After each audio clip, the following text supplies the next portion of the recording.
per fermarmi a Budapest. No. Ciao Travelers, io sono Lupa e benvenuti in questo nuovo video.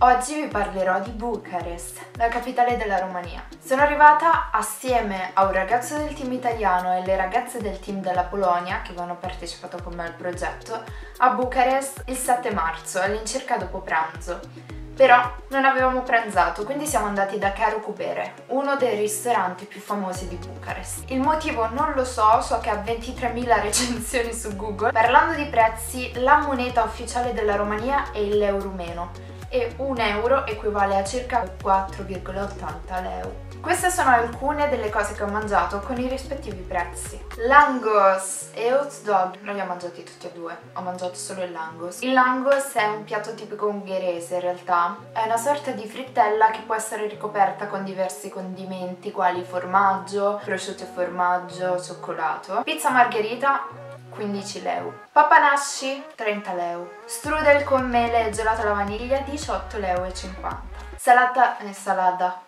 insalata greca 29,50 leu, zuppa di fagioli nel pane 18,50 leu, che tra l'altro è un piatto tipico di un sacco di paesi come l'Ungheria, la Repubblica Ceca e la Polonia. Geograficamente parlando, la Romania e l'Ungheria confinano, quindi alcune pietanze tipiche ungheresi come la zuppa servita nel pane o come il langos si possono assaggiare anche in Romania. Come potete notare, i prezzi sono discretamente più bassi rispetto all'Italia. Inoltre, se andate al supermercato la differenza è molto più evidente. Mentre nei ristoranti del centro storico, come il quartiere Lipscani, i prezzi sono molto più simili a quelli che ci sono in Italia. Comunque con circa 5-7 euro riuscite a prendere qualcosa da mangiare e una bibita se mangiate street food, mentre al ristorante ovviamente la cifra si alza. Tornando al primo giorno, quando abbiamo finito di pranzare erano tipo le 4, quindi l'unica cosa che abbiamo fatto è stata gironzolare per il quartiere Lipscani e l'unica cosa che abbiamo visto quel giorno è stato il Parlamento. Palazzo del Parlamento nella città di Bucarest in Romania è la struttura più pesante al mondo, con una superficie di 350.000 metri quadri, è anche il secondo edificio più grande del mondo per estensione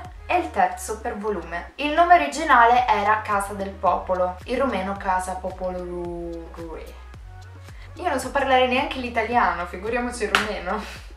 Alcune parole sono simili a quelle di che alcune parole nonostante i miei vani tentativi di cercare di pronunciare qualcosa in rumeno, vi sarete accorti che foneticamente alcune parole sono simili all'italiano. Questo perché anche il rumeno è una lingua latina. Ce l'abbiamo fatta! Il secondo giorno mi sono alzata e sono andata a fare colazione con un meraviglioso strudel di mele, gelato alla vaniglia e cappuccino. Avendo poco tempo a disposizione, infatti avevo solo l'8 marzo per visitare la città, visto che il 9 sarei dovuta ripartire per l'Italia, ho fatto la turista e ho cercato di visitare tutte quelle che sono le mete turistiche principali di Bucarest. Vi informo che la pronuncia dei luoghi che ho visitato potrebbe essere errata. Dopo colazione la prima meta è stata il monastero Stavropoleos. Sicuramente non si pronuncia così, vabbè. Che ho sfortunatamente avuto l'opportunità di vedere solo da fuori perché si stava svolgendo la messa quando sono passata io e quindi non ho potuto vedere l'interno. Vabbè. Dopo il monastero mi sono mossa verso la Carturești Carousel. È una libreria nel centro storico, quasi vicino al monastero, e ha la particolarità di essere enorme. È grande, circa 1000 metri quadri, e divisa in 6 piani, all'ultimo dei quali c'è anche il bar. La libreria ovviamente non è un qualcosa di turistico, però è diventata uno dei posti da visitare assolutamente a Bucarest, almeno per i lettori come me. La tappa successiva è stata la University Square, o Piazza Università. La piazza, assieme all'Arco del Trionfo, è una di quelle tappe che vi può capitare di vedere dall'autobus che dall'aeroporto vi porta al centro città, in quanto rientrano nelle fermate dell'itinerario dell'autobus. Ci sono 2 autobus che dall'aeroporto vi portano al centro, l'E780 e l'E783. Il biglietto, non come quello da Bologna all'aeroporto di Bologna che costa 6 euro, il biglietto a Bucarest per arrivare all'aeroporto è veramente economico e costa circa 8 leu e vale per 2 corse. Successivamente mi sono diretta verso l'Ateneo Romano. Strada facendo mi sono imbattuta in questo passaggio, o il rumeno passaggio Victorei, che ha questa particolarità di questi ombrelloni tutti colorati dove è carino farsi qualche foto, cosa che io ovviamente ho fatto. L'Ateneo Romano, anche questo sfortunatamente l'ho potuto vedere solo da fuori, ho beccato la domenica sfigata, l'ho potuto vedere solo da fuori perché l'orario di visita partiva dall'1 e io sono arrivata lì prima, quindi non ho potuto visitare l'interno. L'ultima tappa è stata questo palazzo dal nome impronunciabile, che oggi ospita al suo interno un museo. Il pomeriggio dell'ultimo giorno, avendo già visto un po' quelle che erano le mete principali, l'ho passato a girovagare per il centro. Come già sapete, il 9 mattina, se avete visto il video precedente in cui ne parlo, il 9 mattina mi è stato cancellato il volo per l'Italia. Visto che il volo era stato cancellato, mi sono recata all'aeroporto attorno a mezzogiorno e da lì è cominciato il viaggio di circa 60 ore per rientrare in Italia.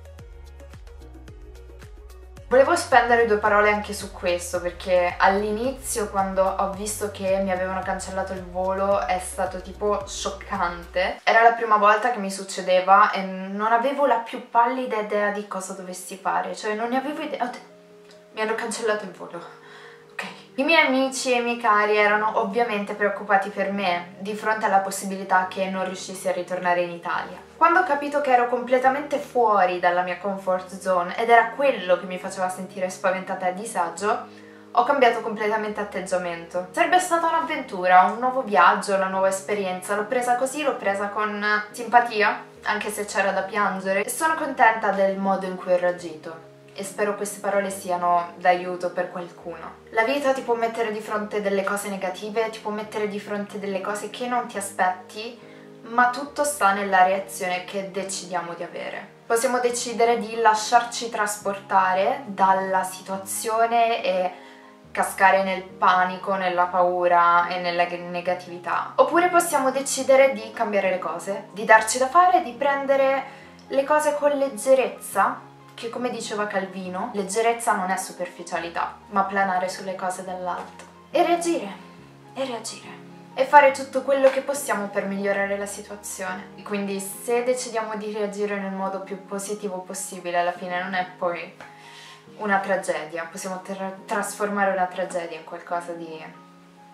in un'esperienza e imparare qualcosa. Bene, dopo questo discorso quasi filosofico, il video si conclude qui. Io vi ringrazio per l'attenzione e ci vediamo nel prossimo video.